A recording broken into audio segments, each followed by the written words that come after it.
जरा अगर इन अदालतों में देखें कि होता क्या है। तो जब आज के अफसरान इन 3 अफसरान की हालत देखते हैं जो 14 साल से एक मीटिंग अटेंड करने पर नैब की अदालतों में खड़े हैं, तो क्या आपका मुल्क चलेगा? क्या ये बातें सुप्रीम कोर्ट के साबका जज जावेद इकबाल को पता नहीं थी जो ये जैली केस बनाता रहा? क्या आज के नैब चेयरमैन को इन बातों का पता नहीं है कि लोगों की ज़िंदगी तबाह हो रही हैं? 14 साल मामूली अरसा नहीं होता। जब ये यहाँ से 14 या 15 या 20 साल बाद बरी होंगे तो आप सब कहेंगे जी इंसाफ मिल गया। इस नाइंसाफ़ी का हिसाब कौन देगा? आज इस मुल्क में जो जुल्म हो रहा है, जो नाइंसाफ़ी है, इसका हिसाब कौन देगा?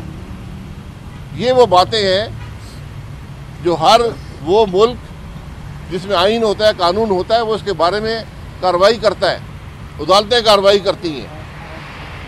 आज हमारा सुप्रीम कोर्ट रातों को खुलता है और फैसले करता है, लेकिन क्या इनको इन लोगों का एहसास नहीं है जो 15-15, 14-14, 20-20 साल से नैब की अदालतों में पड़े हुए हैं?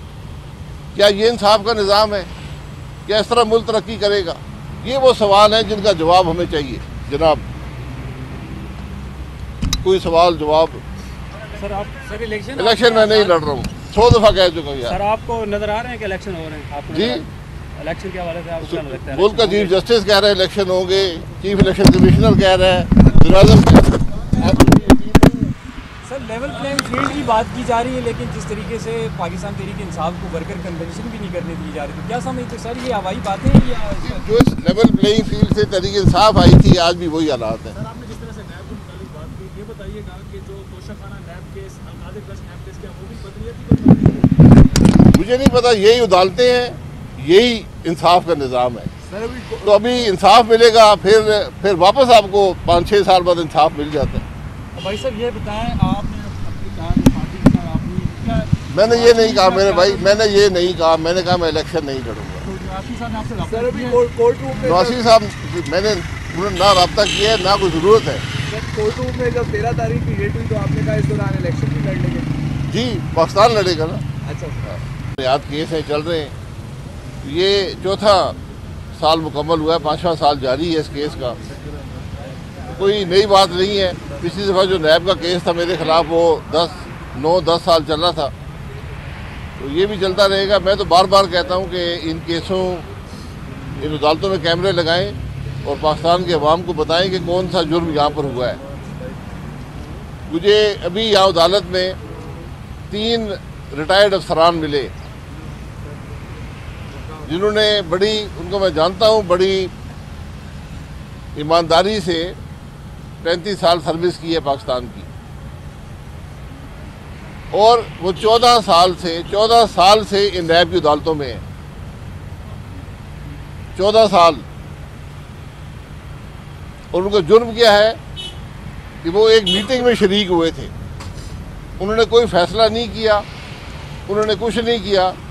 वो एक मीटिंग में शरीक हुए जहाँ पर कोई फैसला हुआ जिस पर नैब को एतराज़ है, और 14 साल में एक गवाह आया, केस नहीं चला। ये है पाकिस्तान के इंसाफ का निज़ाम, ये है नैब। मेरी जो अरबाब इख्तियार है, अरबाब इक़्तिदार हैं, उनसे गुजारिश है कि ये निज़ाम होगा तो आपका मुल्क नहीं चलेगा। ज़रा अगर इन अदालतों में देखें कि होता क्या है।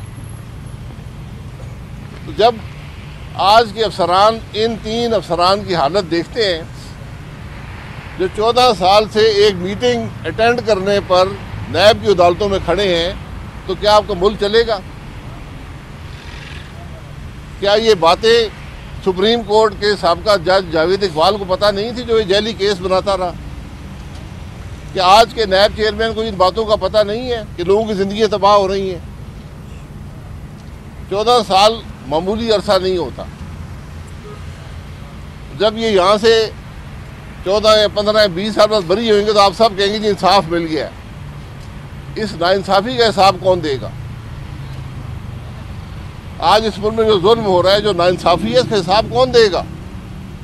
ये वो बातें हैं जो हर वो मुल्क जिसमें आइन होता है, कानून होता है, वो इसके बारे में कार्रवाई करता है, अदालतें कार्रवाई करती हैं। आज हमारा सुप्रीम कोर्ट रातों को खुलता है और फैसले करता है, लेकिन क्या इनको इन लोगों का एहसास नहीं है जो 15-15, 14-14, 20-20 साल से नैब की अदालतों में पड़े हुए हैं? क्या ये इंसाफ का निज़ाम है? क्या इस तरह मुल्क तरक्की करे?